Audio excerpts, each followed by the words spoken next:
This is Lyle Blackburn, and you're listening to the Cryptid Creatures podcast with Brian and Todd.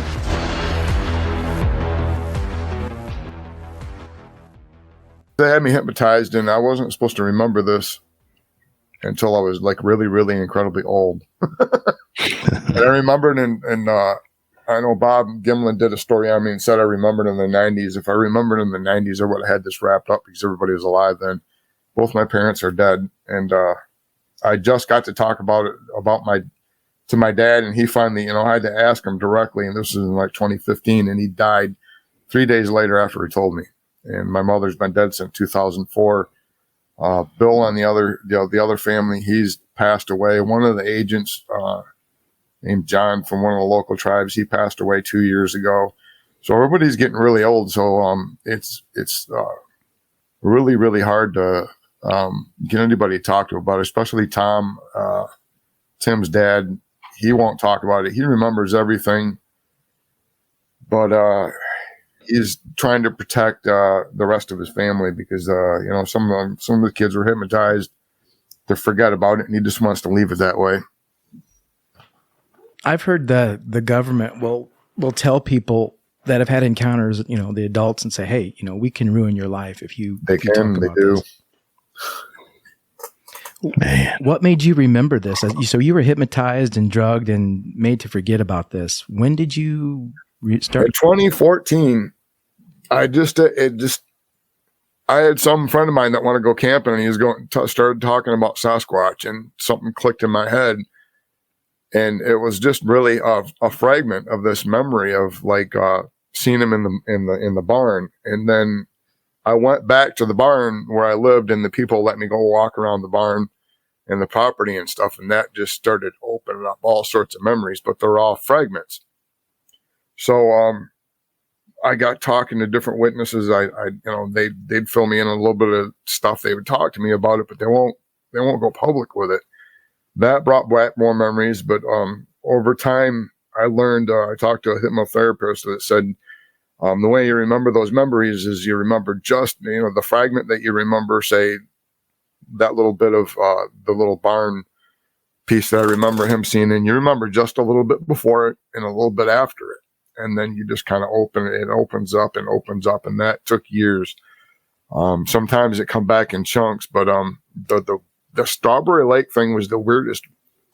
I've had these Super 8 footage. I've got my mom took footage, and it turned out all blurry with this juvenile Mike with his arm around me sitting in the freaking canoe on the shore of this lake in Strawberry Lake. I have the footage, but it's blurry. I don't know why, because everything in it was an old camera, and she finally figured out that, I wasn't crazy, and she tried to get him on videotape, a whole bunch of different times, but it was so rough and so terrible. I've had this footage for a long time, and I, literally after years of doing this research, I finally decided to clean up that footage. And when I did, I saw what I was sitting next to, because it's actually so blurry, and he's so dark you can hardly see him except for his arm that comes around my, that he's got on my shoulder, and his hands on my shoulder. You can see that perfectly, and he's got his head ducked down, and that did it.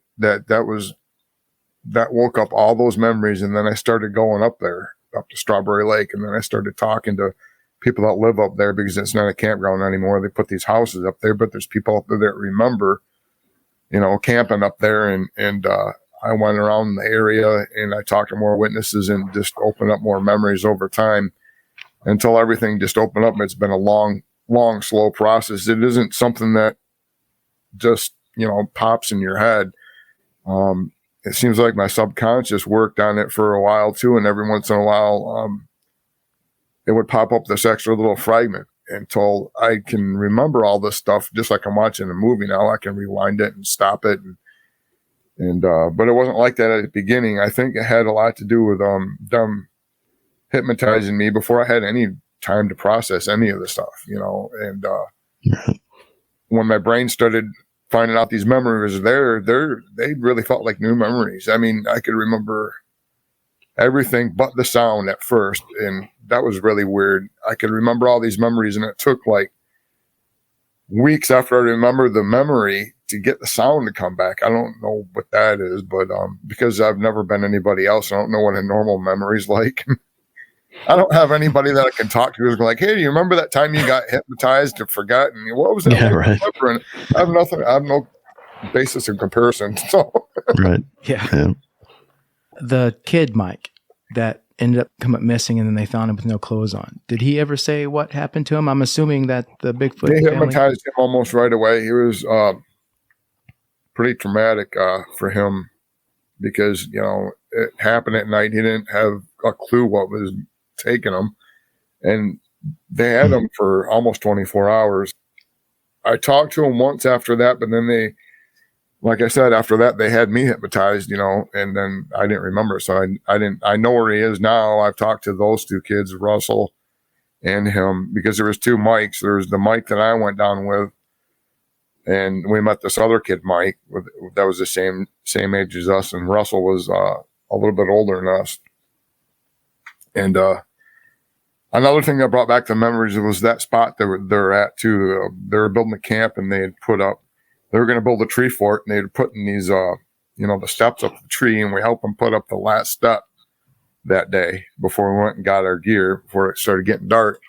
And it's still there today, those steps. And I went back, and I went back there a few times, and I actually couldn't remember right away. I had to sit back and out there in the woods and just sit there and stare at that tree and remember. And it finally came back. I mean, it's been a long battle trying to remember all this stuff. But my dad helped a lot before he died.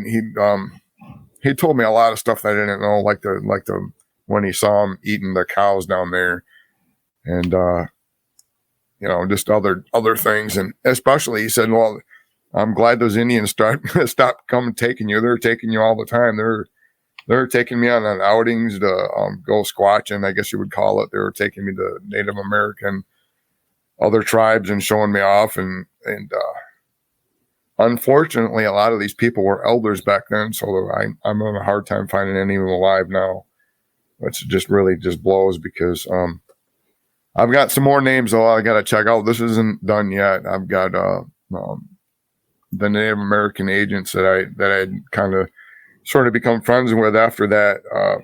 They have kids, and I haven't found them yet, but I know they'll remember because they're a little bit older than me. But I'm still working on this. I'm not going to give up until it's done because I honestly think that juvenile Mike Sasquatch, Sammy, or whatever you want to call him, I think he thought he was trying to save me. I don't think he was trying to attack me. So he basically died trying to save me. And I feel like people got to know that Sasquatch aren't wild animals. They're not out to hurt us. They're not going to eat you. If they're anything, if they act aggressive, they just want you to leave the area. They're thinking, smart beings. They're Native Americans call them, Neanderthals. So they're actually our cousins. They're just not, anything like what the artists, interpreted. Neanderthals look like white people and all clean shaven and stuff.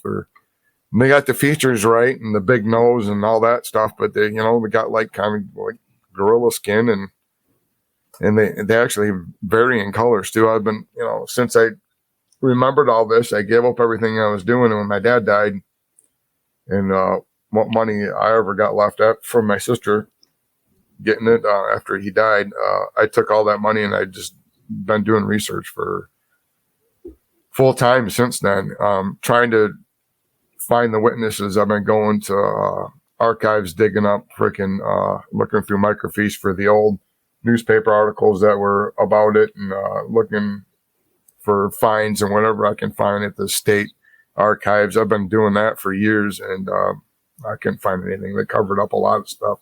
I found some stuff at the Strawberry Lake one though, but I'm still working on that because the government doesn't know about that right now. Since you started bringing this to light again, have you had any threats or anything? Has anyone contacted you, told you not to talk about this? No, quite the opposite. I went to them. I went right to the tribes. I went right to them. I told them exactly everything. I sat down with their elders and told them everything that happened. And I had some problems with the DNR following me around, and the DNR were finding I mean, the DNR know. I mean, they absolutely know. They just can't talk about it, but they know. And they were finding areas where I was going. They were following me there, and I had 4 cameras on my truck, and I was filming them following me. And one day I went there to get some trail cams out of the woods, and they came in after me with a bulldozer and started plowing out all this area, the bush and everything where Mike and I found them originally. They were still in there, and they found them in there. They stripped that whole thing out, and while I was in the woods, I came out back to my truck, and I went back there and started screaming at them. I got it all on video. It's on my Midwest Bigfoot Researchers YouTube channel, and I went right from there. I went right to the tribe, and believe it or not, the tribe had the DNA out of there in like an hour. Because I told them exactly what they're doing. I was going like, they know there's Sasquatch back there. They're just tearing out their homes, and like the guy didn't believe me right away. But then I gave them all the real names of all the agents, like Jerry, John, and Joe, and I can't say their last names. They'll get really upset. I've had some threats from the witnesses too, like Tom. I really, my attorney's saying not to, say this and that, but I really want to, because this guy's made my life miserable, and I didn't know why for over decades. And I worked at the local county with him and stuff, and he got my job terminated there. I didn't know why, but now I figured out why. And just like for years, I was talking to him about this, trying to get him to talk, and I was telling him exactly everything I was doing. I entered like art prize with a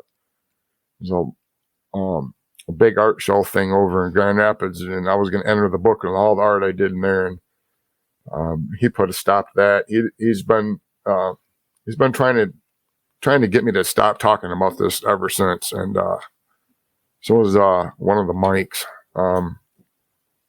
So I found that out, and the other mic was feeding me just absolute bullshit information. On the people that I was trying to find, and what happened back then was just flat out lying to me. And I since don't talk to any of these people. Can you describe the adults? I mean, you guys thought that Mike was a chimpanzee at first, then you thought he was an orangutan, but then you got a look at his parents, his mother, obviously. What would you describe these things to look like? Oddest thing was the female didn't have hair on her chest all the way, where and her breasts were pretty flat, and I didn't know she was a female. I described her to the Native Americans, and they said, yeah, it's a female. I described her as King Kong. She was black with black skin, and she was only couldn't have been more than 7 feet tall. She wasn't terribly huge, but the father, the male, was all of 8 feet tall, but he was blonde with dark colored skin, like a almost black colored skin, but his hair was really light colored, probably a little bit lighter than a deer, that kind of shade. And he actually, when they left, when they were screaming and stuff in front of in the back of the barn there, and my dad shot that gun, the male actually ran. The cornfield went right over the back of our property, and there was a little old fence back there, one of those metal mesh fences that they'd put around cornfields and stuff, and it was all rusty. He had got that caught on his foot. I'll never forget that. He dragged that whole fence with him for like about 20 feet into the cornfield before he let it go. Wow. I mean, just think about the power of that. I mean, that's the 2 times that I saw the adults were the only 2 times that I've ever seen them. Just amazing. And I don't know how they hide so well other than cloaking, but like, it seems like they would have been around when the juveniles were around, hiding somewhere up at the lake when we were playing with the small ones. They had to have been somewhere close by watching them, but we never saw them. So they can hide really well. Did these things' faces look more human-like or more ape-like, or what? I would say almost a combination of the two, because the color of their skin, their noses and none of them look the same. I mean, I've seen ones with different variations of skin and hair color now that also their noses are different sizes. Some of them aren't as they're really wide, but some of the, I don't know what the part of the round part of the nose is really, really huge. I can draw a picture of it, but I think they get confused with Dogman, the way their bottom of their face protrudes out and the size of their nose and the lack of neck and their posture. They're hunched over. They almost look like a caricature of a werewolf, basically, because they have the longer arms. And I think the canine legs are mistaken for their way their feet bend, because they sit on their, or they go on their, like their ball of their foot, and then the rest of their foot bends upwards and it's long, and their leg goes into the middle of the foot instead of further back, like they do on ours towards the ankle. So as a silhouette, it almost looks like a dog leg. You know what I mean? When especially if they run around on all fours. And they don't do that often unless they want to, hide or something like that. But when they really want to book, they get down on all fours, and they sound like a freaking freight train going through stuff. I've recently, accidentally scared them a couple times here in my research, and recently. But yeah, that's another thing. I was when I got into the research and trying to go out in the field as an adult. I was afraid for a long time. I had to have somebody go with me for a few years until I got used to going out alone. And then I figured that, they are around and they've never bothered me for all this time. I don't have any reason to be afraid. And if they wanted to do something, there isn't really anything you can do about it. So there's being afraid and being scared is just counterproductive. That, and they share the same pheromones as we do. They'll know if you're scared, and if they get scared, they'll have their fear pheromones that, are way stronger than ours, and that'll be in there, and that'll make you even more scared. And then they'll, yeah, you were talking about being an artist or drawing. We had seen your video on YouTube about when Bob Gimlin interviewed you, and the drawings on there that I thought were awesome, and I didn't know that you had drawn those yourself.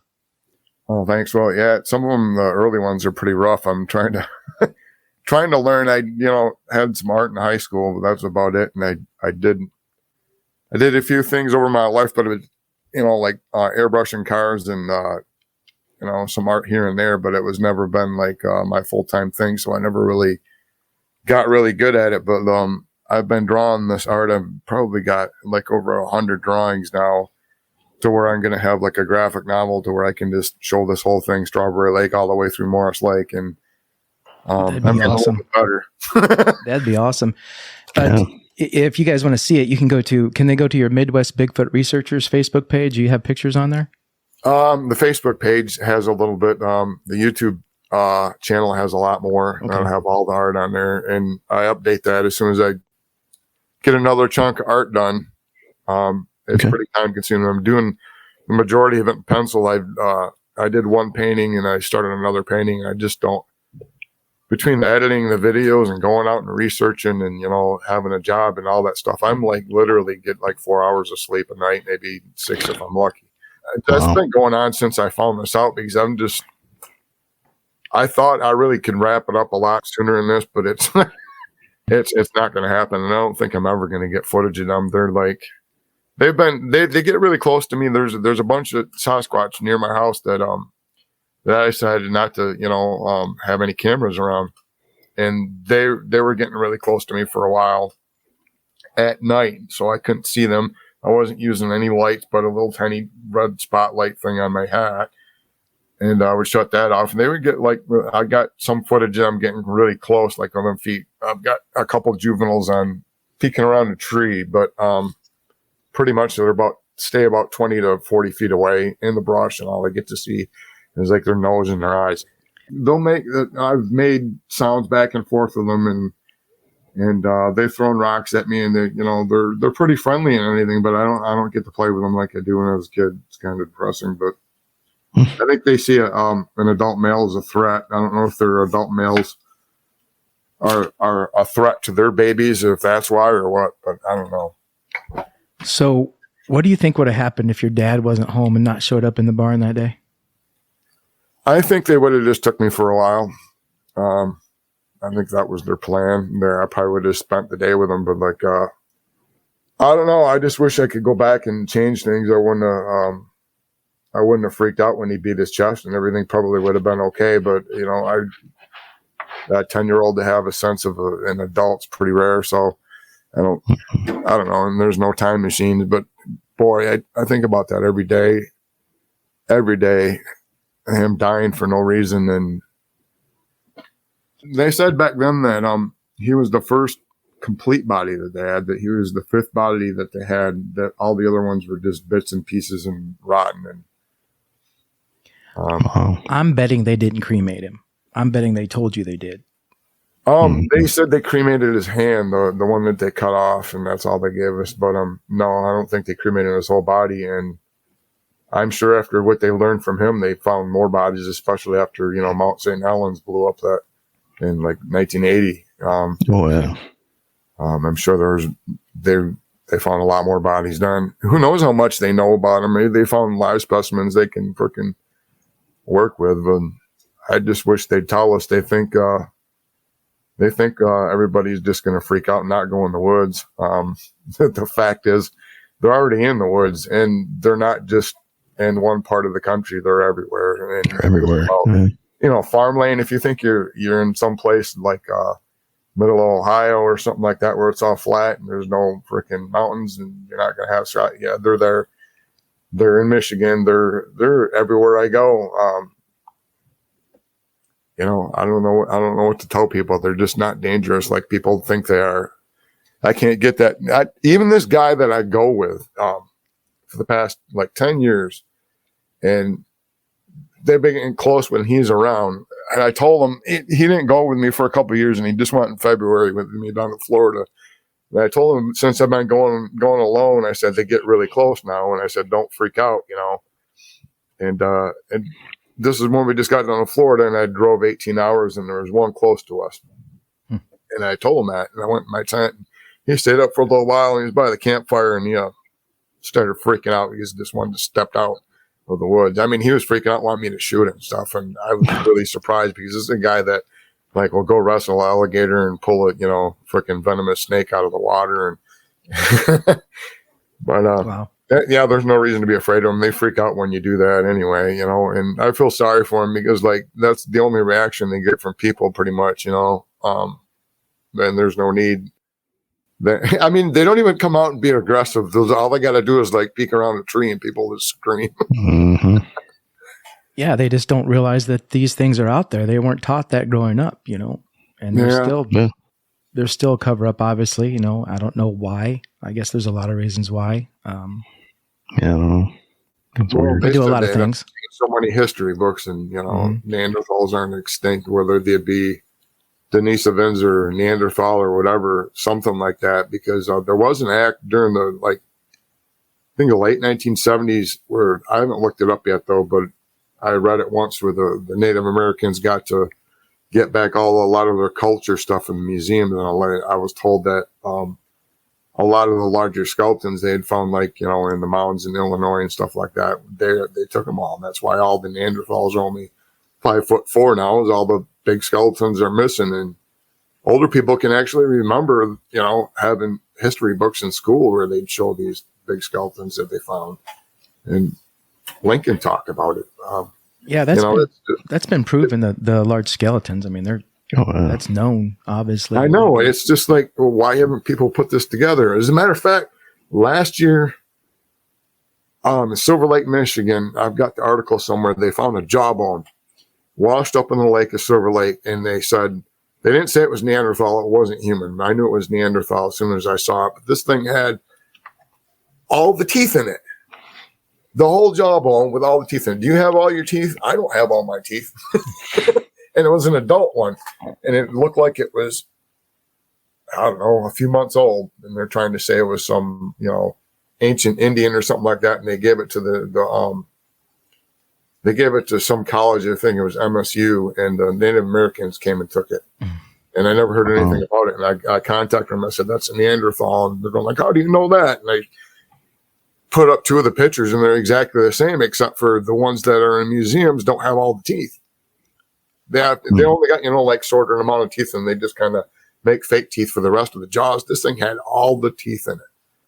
I do remember hearing about that now that you say that. And the things that you've said, it almost makes me wonder if the Native Americans don't have some deal with our government to keep these things under lock and key and protect them. But they do, but I just don't know how long they're going to try to keep this up. I think it'd be better off people knew exactly what they're dealing with. Keep it up as long as they can, I'm sure. Right. You would think sooner or later their population would grow big enough to where they couldn't hide it anymore. But I don't know. Maybe these things are smart enough not to, expand like that.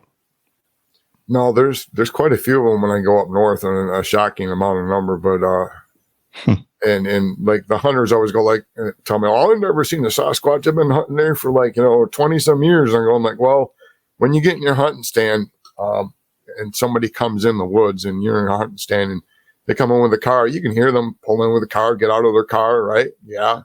Sasquatch live there. When they hear you coming, they're not going to stick around and see. They know what hunting season is. These people just don't understand how easy it is to hide in the woods. I think they know way more about us than we know about them. Oh, I know. I think so too. For sure. Yeah. Well, yeah. How long have they been around, hiding out there observing us? Yeah. So do you think these things are cavemen, Neanderthals? Yeah, I think there's some sort of a Neanderthal or Denisovan. I'm pretty sure they're Neanderthals because that's what they told me. But like I said, they told other Native Americans because I don't believe anything they told me, even though I don't know. I just it's the government. What can I say? Right. Yeah, it's hard to trust them. Yeah. Yeah. The only reason I believe it is, like I told you, is because they were telling other Native Americans that. So. It's something like that. If it's not a Neanderthal, I mean, why else would they be checking all our bloodlines for the amount of Neanderthal we have in us? Good point. There's something going on. They know exactly what's going on, and they come out about UFOs now. Why can't they come out about Sasquatch? At least say they're not sure, but there's something out there, like they did with the aliens. Right. Something. I can't even tell you how many friends I've got like 3 or 4 friends now, like family, friends, everybody. Majority of them just think I'm completely nuts. I'm going like, yeah, I'm finding them everywhere. Oh, you're completely insane. Those aren't out there, That's around here. But if I go further up north, if I go down to Kentucky, or areas where there's a lot of Sasquatch, and I'll get swamped when I go into a gas station by people they usually only have really basic sightings too, but I'll get like 3 or 4 sightings of them, road crossings and, back of the property kind of sightings and stuff that are really just glimpses.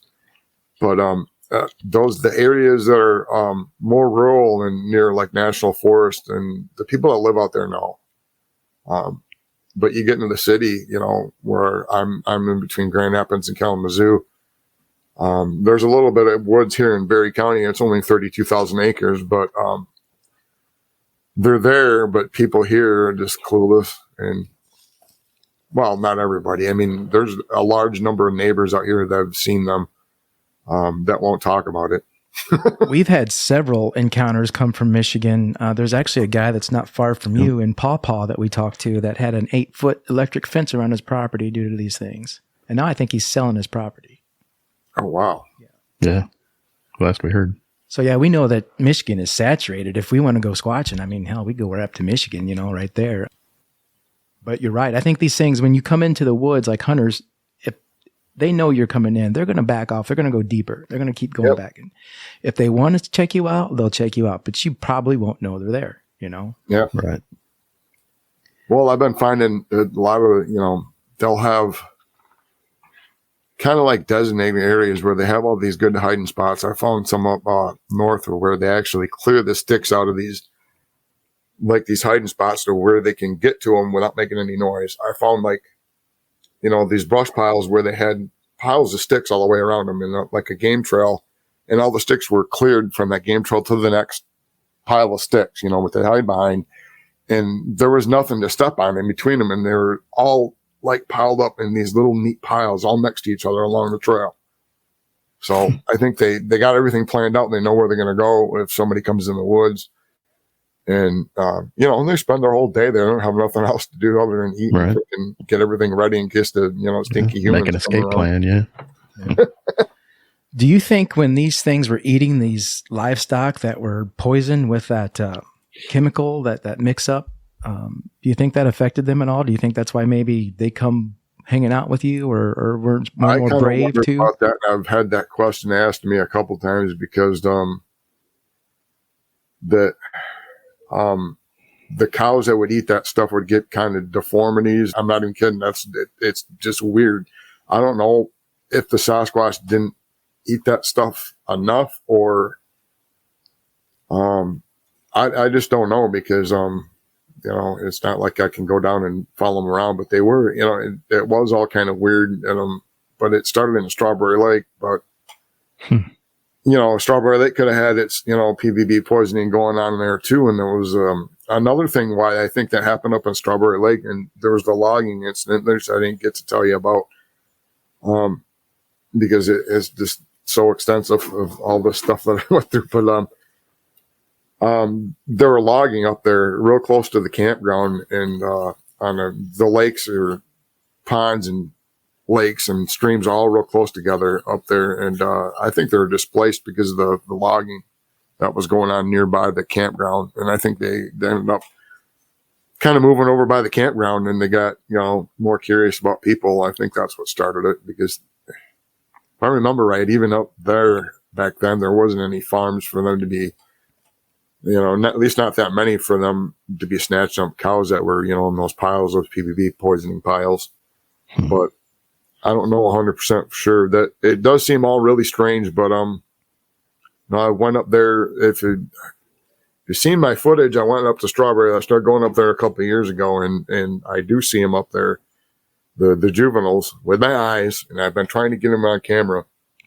And they'll climb up trees, and I've got one on video up there with a great big huge piece of bark he's holding on to while he's in the tree. And I'm talking to him and he pees himself because he gets so scared. It's a little juvenile Sasquatch. But the problem is the sun was up above and they're way up a tree and you point the camera up towards the sun. I can see it, but the camera has a little bit of issue with it and it's really hard to see. But I can see it. I can see his face pretty good in the video. He peeks around this little freaking he was up I think he was up an aspen tree and he had a piece of pine bark that was almost as big as him that he was holding up hiding behind while he was up this tree. And like he picked a tree that didn't have branches until like 40 feet up, and I could see him way over by the water, and I had to walk like about 4 or 5 acres just to get to him to see him because I saw him for quite a ways away. Like, well, I'm gonna see if this is anything. It looks like a big tree growth, and I get underneath it, and I was going like, oh, no, I can see her butt. I can see his little black, hairy butt. And then I walked around on the other side, and I started talking to him, and I was going like, you're not even doing that right. This isn't even the right kind of freaking bark you got up there. And like, he peed himself and everything. I scared him. I was going like, I'm sorry. I didn't mean to scare you. I left. Did you put that on your YouTube channel by chance, or are you going to? Oh, yeah, that's on my YouTube channel. I've got, I don't know why there's a lot of people don't see them. My footage, like I said, I got that one footage of one I call Eddie peeking around a tree. You can see his eye shine. You can see his whole face and everything. Clear as day. But the only problem with it is it was at night and I had my red light on it and everything's, doused in red light. So. Is your YouTube channel Midwest Bigfoot Researchers as well? Yeah. Okay. We'll be sure to check it out, and I'm sure our listeners will jump on it after they hear this episode. Well, I appreciate you talking to me. I'm sorry I was kind of scattered around it, and I'm trying to think in my head how to, shorten it so I can fit it all in, because there is really a lot, and there's some that I skipped over, like like I said, the logging incident, and that was when I was at Strawberry Lake. I was going for a walk, and they followed me back. I went to go check out the logging equipment, and one of them was open, and I just went in and played around inside there, like a little kid making, car noises and stuff like that. And then the one that they called Sammy went inside there and pushed me out of the seat, sat in the seat, and started pulling on those levers, and was pulling the levers out and beating the crap out of everything. And I left because it was so loud. I mean, there wasn't any campers on that side of the lake that were anywhere near the swamp. But like as soon I knew somebody would hear it. It was really loud, and I got up to, I left and I got up to where the lake was, where there was campers, and there was a guy standing out there watching, and he was going like, "What's going on back there?" And he sees them, and what he reported to the cops. I actually got the newspaper article of this because they arrested 2 teenagers for it. He goes like, "I saw 2 teenagers back there barefoot, wearing all black with black hoodies on." That was his report. Wow. They actually took me back there later because that happened on the weekend. That was on, the workers took me back there and tried to match up my feet with the prints that were back there, and my feet were too small. They didn't figure it out. And they just arrested these 2 teenager kids that I was hanging out with there that were part of this hippie families that were part of this nudist colony out there. And there was a cop out there. This is a whole nother story. There's a cop out there that didn't like him, that his kid was playing with him. And that's how he started, picking on these people. And he decided that they were the ones that doing all the damage to the logging equipment, but they weren't. Who's going to listen to an 8-year-old kid anyway? Yeah, I saw you had drawn a picture of that. I'd seen that picture you had drawn of you and a creature inside of a crane or something. Yeah. I wondered what that was about, if you just kind of put that together, if that really happened or not. But no, that really happened. It was so quick though. It was like, you see the pictures and you think it's some long thing. It was like, I went down there and they were following me after we played around in some ferns over there and a few other things. I wasn't supposed to. I was actually gone for 3 hours. My dad told me I was supposed to be walking around the lake, and my dad was in a boat watching me walk. I was supposed to stay in the path around the lake. And Strawberry Lake's not huge, so you can see, this path that goes around all the campsites from, the water, but then it disappeared. I went back to the logging stuff, and I was playing back there for quite a while, I guess. But for me, I only remember like maybe 45 minutes worth. But because the time that I was in those logging things, when I went back to look there and I got in, it was just probably not even 30 seconds. I went inside the thing and I played around and they got in and started tearing up. I got out of there. It was that fast. And a lot of the encounters were just like that. There was like one with the other kid, and there was another kid, an older friend of mine and I were playing in the water, and they Sammy, the juvenile Sasquatch, and the other 2, there was actually 4 of them, but there's 2 the same size as Sammy. There was 2 small ones that these adults actually thought were babies of the 2, but they weren't. They were hanging out with us by the water, and this other kid, his name was also Randy, he started splashing them. He's going, "I bet they don't like water," and he started splashing them, and then I started splashing them.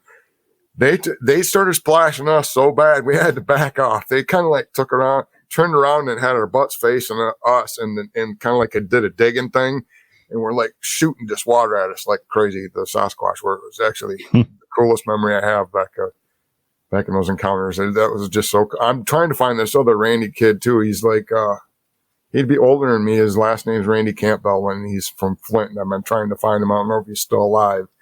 But if he's listening out there, he'd be a good witness. He would definitely come forward. He played with him for a while too, and so did his sister. And unfortunately, my sister did too, but she's not talking to me because, like, when my dad died, she took all his money, and we haven't been talking since. Yeah. Well, we'll try to find that Randy Campbell too. Look him up. Maybe he's on Facebook or something. We can try and track him down. Oh, I tried to find him. I haven't found him yet. Okay. But he's from then he was from Flint. I don't know if he even is still alive or in Flint. So, but I'm still looking. I just figured that out like about a few months ago. So I've been trying to search for him and then the other witnesses, and I've been going up there up to Everett, and I've found 2 other witnesses, but they haven't got a hold of me yet to make a meeting yet. I'm hoping they will pretty soon. Well, there's a lot of researchers out there, a lot of people who've had encounters, a lot of people similar to you, not the same encounter that are researching. But if anyone can get this done and do this, I think it's someone like you with your experiences and what you're doing today. You're really putting the effort in, and you're really serious about this, and you mean this. And I think that you can have a breakthrough if you keep at it. Yeah, absolutely. Well, I'm going to try. I'm doing it for the Sasquatch, not for me or anything. You know, there's areas where they're in that there's ATVs a lot in a lot of the areas that run through water and just, you know, deforest. There's a lot of things that I think the Sasquatch could benefit if they were, you know, known. You know, they'd have some sort of protection, some sort of areas they could go to that weren't just trashed by humans. And I mean, yeah, you wouldn't believe the trash I find. I mean, I always go to a spot and make sure I have enough room in my truck to pick up trash, you know, tires, couches, freaking beer bottles. And Florida's the worst. Florida doesn't have any bottle returns down there, and they have like was it from November to February is their hunting season down there, and they can hunt these deer down there on the back of their trucks. They'll put a chair in the back of the bed of the truck and run lights and dogs and any gun they want. They can run 24 hours a day down there. It was nuts. Wow. And so what they do is they party down there all the time, and there's just like piles and piles of beer bottles down there in the forest. I mean, just piles of them. You can't take them anywhere. You can't take them to another state. You can't recycle them. They're just, and since that's there, that makes other people throw more trash down, like dirty diapers and clothes. And that is the most trashed forest I've ever seen. I've been to every national forest in Florida, and they all look the same. They're just horrible. Well, right now they probably look even worse with the hurricane going through. Yeah, that's bad too. Yeah. Randy, we appreciate you coming and talking to us today and telling us about this. It's amazing. We do. That was amazing. Well, thanks, guys. We'll keep in touch with you and see where you're at and get on your YouTube and Facebook. Yeah, maybe even come up there and go out with you. Yeah, we're not far away. Yeah, you guys can come on over if you want. Yeah, we'll come up and that'd be awesome. Do an excursion with you if you allow us to. Yeah, we just have to go on a non-hunting season. Right. Now it's hunting season now. Hunters in the woods, and that's making it no fun for me. Yeah. Well, maybe we can wait till spring or something. Yeah, you gotta be safe. All right, man. Guys, thanks. Well, we thank you, and we will appreciate Randy. it. Yeah, thanks a lot. Thanks, guys. Bye. All right, see you. That was great. Thanks. I'm just floored, man. I don't know what to say. I mean, yeah, that was amazing. Can you imagine? No. I mean, the only thing that let this play out, I guess, would be the fact that they really thought these were circus monkeys or orangutans that gotten loose. Mm-hmm. And the parents apparently did too. I just can't imagine the fear that he felt when he was up in the barn and realized that was not an orangutan, you know? Yeah, no kidding. Yeah. You know, it was a tragic story. I don't know. I don't know what I would have done. Yeah, it ended sadly or badly. But he's not afraid to tell everything. You know, he's not afraid of getting any trouble from anybody about it. He's all open to it and wants to tell everybody, and I think that's great. Yep. I like the fact that he's still out there looking and pushing too. Yes, Midwest Bigfoot Researchers Group. If you guys want to check him out, you can look him up on YouTube, Randy Cutrara, Cutrara. And just look at his stuff, check it out. It's amazing. Yeah, check him out. Another great episode, my friend. Thanks for being here with me. Yeah, man. Always fun. I'll see you later. Yep. See ya.